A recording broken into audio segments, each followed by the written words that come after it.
Hello, this is Renu Sharma. आज मैं आप लोगों के सामने जो पोएम बोलने जा रही हूँ उसका शीर्षक है मेरी माँ। ये पोएम मैंने खुद ही लिखी है। इस पोएम को बोलने से पहले मैं आप लोगों को ये बताना चाहूँगी कि इससे पहले मैं 4 पोएम्स लिख चुकी हूँ।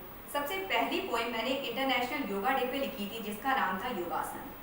दूसरी पोएम मैंने फादर्स डे पे लिखी थी जिसका नाम था मेरे पिता।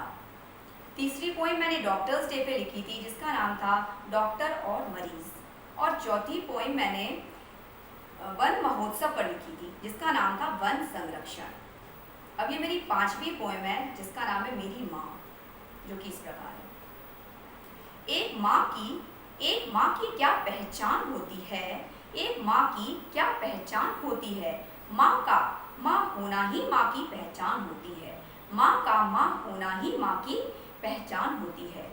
बच्चा अपना हो या किसी गैर का, बच्चा अपना हो या किसी गैर का, माँ की ममता किसी नाम की मोहताज नहीं होती। माँ की ममता किसी नाम की मोहताज नहीं होती।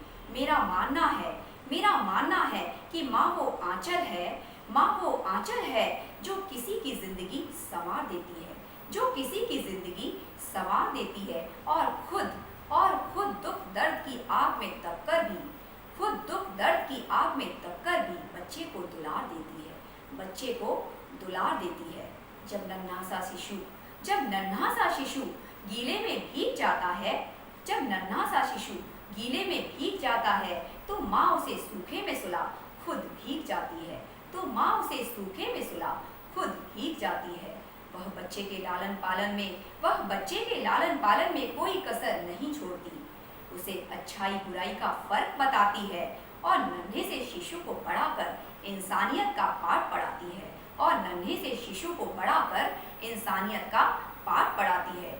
बच्चे का भी फर्ज है कि वह बड़ा होकर माँ की सेवा करे और माँ का पूरा ख्याल रखे, और माँ का पूरा ख्याल रखे।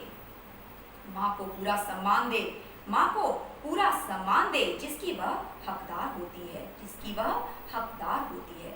अपनी माँ को भुला देना ठीक नहीं, क्योंकि माँ उसकी बचपन की याद होती है, क्योंकि माँ उसकी बचपन की याद होती है।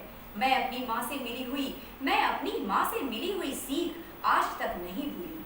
उन्होंने मुझे बताया कि कभी किसी जीव को दुख मत देना, कि कभी किसी जीव को दुख मत देना, क्योंकि जो हम देते हैं वही हम पाते हैं, क्योंकि जो हम देते हैं वही हम पाते हैं। मेरी माँ की गोदी में सिर रखते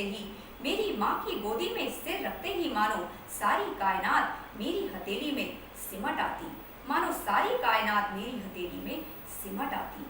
जब वो मेरे सिर पर हाथ फेरती तो मानो उसी क्षण मेरा भारी मन हल्का हो उठता और होठों पर खुशी आ जाती और होठों पर हंसी आ जाती।